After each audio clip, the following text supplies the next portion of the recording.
حکومت پاکستان نے استعمال شدہ گاڑیوں پر کی درآمد پر پابندی لگائی ہے اور جو یوزڈ کار ہمارے ہاں امپورٹ ہوتی تھیں ان پر پابندی لگا دی گئی ہے۔ اسی حوالے سے بات کریں گے شہریار کارزر سینئر وائس چیئرمین پاپام ہمارے ساتھ ہیں۔ شہریار صاحب، یہ استعمال شدہ گاڑیاں جنہیں یوزڈ امپورٹڈ کارز کہا جاتا ہے، اس پر پابندی کو پاپام یا آپ کیسے دیکھتے ہیں؟ بہت شکریہ، آپ نے اس اہم موضوع پہ بات کرنے کے لیے وقت نکالا۔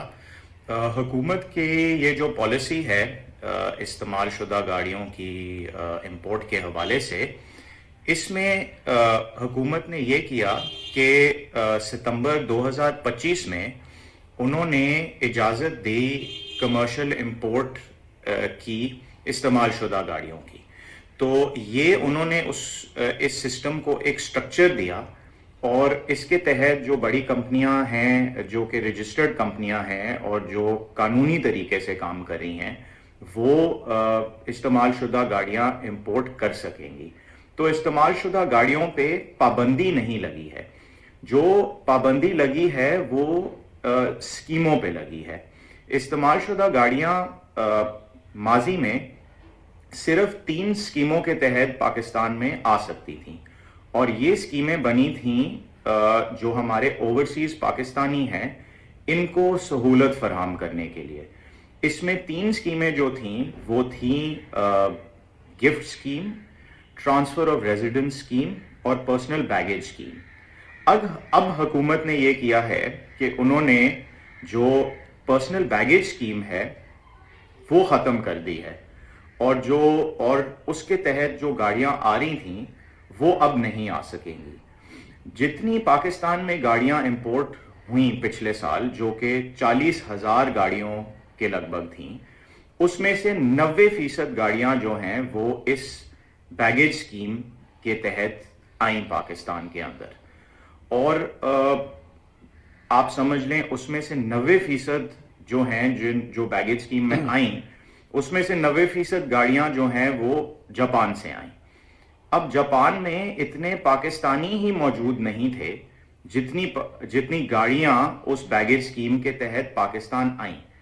تو حکومت کا یہ جو فیصلہ ہے یہ ایک خوشائن فیصلہ ہے، کیونکہ اس کے تحت جو اوورسیز پاکستانیز کو سہولت فراہم کرنی تھی وہ یقیناً برقرار رہے گی، کیونکہ یہ جو 2 اسکیمیں ابھی موجود ہیں اس میں ایک گفٹ اسکیم ہے اور ایک ٹرانسفر آف ریزیڈنس اسکیم ہے۔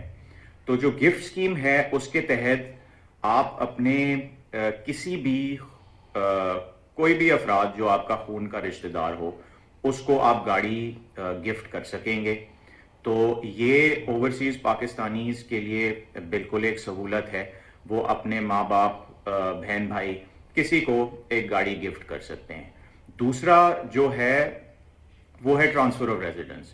اس میں کوئی بھی افراد جو اوورسیز پاکستانی ہے اور وہ جینوئنلی اپنا ریزیڈنس ٹرانسفر کر کے پاکستان آ رہا ہے، تو وہ گاڑی اپنے ساتھ، جس ملک سے وہ آ رہا ہے وہ گاڑی اپنے ساتھ لا سکتا ہے۔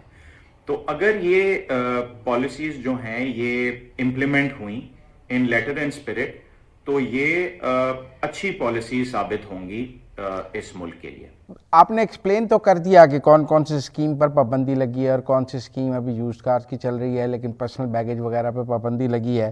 لیکن یہ بھی تو بتائیں نا، نقصان کیا ہو رہا تھا جو یہ پابندی لگائی گئی ہے؟ اس پرسنل بیگیج کی یا دوسری اسکیموں سے جو گاڑیاں یوزڈ آ رہی تھیں، اس کا پاکستان کو کیا نقصان تھا؟ دیکھیں جی، یہ جو استعمال شدہ گاڑیوں کی امپورٹ تھی، اس کی وجہ سے پاکستان کو پچھلے کئی سالوں میں بہت نقصان ہوا ہے، اور اس کی وجہ یہ ہے کہ دیکھیں یہ اسکیمیں بنی تھیں ہمارے اوورسیز پاکستانیز کو سہولت فراہم کرنے کے لیے، اور پھر یہ مس یوز ہو کے یہ ایک کمرشل ایکٹیویٹی کا ذرائع بن گئی۔ تو یہ ایک غیر قانونی کام تھا جو کہ ہونا ہی نہیں چاہیے تھا، لیکن ہو رہا تھا۔ دوسری بات، اس سے منسلک جتنے بھی وسائل تھے اور ذرائع تھے فنڈز باہر بھیجنے کے، یہ انفارمل چینلز کے تھرو پیسے جو ہے وہ باہر منتقل ہو رہے تھے پاکستان سے. تو جب یہ ڈاکیومنٹڈ ہی نہیں تھے تو گاڑیاں امپورٹ ہو جاتی تھیں, پھر وہ گاڑیاں کیش پہ بکتی تھیں, تو نہ آؤٹ گوئنگ ٹرانزیکشن ڈاکیومنٹڈ تھی, نہ جو سیل ہوتی تھی گاڑیوں کی وہ ڈاکیومنٹڈ تھی. تو حکومت کو نہ صرف ٹیکس میں لیکن ڈاکیومنٹیشن میں بھی آف دی اکانومی میں بہت نقصان ہوا ہے. دوسری بات یہ ہے کہ ہماری جو مقامی انڈسٹری ہے اس کو بھی بہت نقصان ہوا ہے. یہ جو 40,000 گاڑیاں پچھلے سال میں امپورٹ ہوئی ہیں, ان کی وجہ سے تقریباً 40,000 نوکریاں اور تقریباً 60 سے 70 ارب روپے کا نقصان ہوا ہے جو ہماری مقامی آٹو پارٹس مینوفیکچرنگ انڈسٹری ہے اس کو. تو کیونکہ یہ گاڑیاں جو تھیں یہ گاڑیاں پاکستان میں بن سکتی تھیں اور یہی گاڑیاں پھر پاکستان میں بک سکتی تھیں, لیکن کیونکہ یہ امپورٹ ہو گئیں تو ہمیں اس چیز کا لوکل انڈسٹری کو اس چیز کا نقصان اٹھانا پڑا.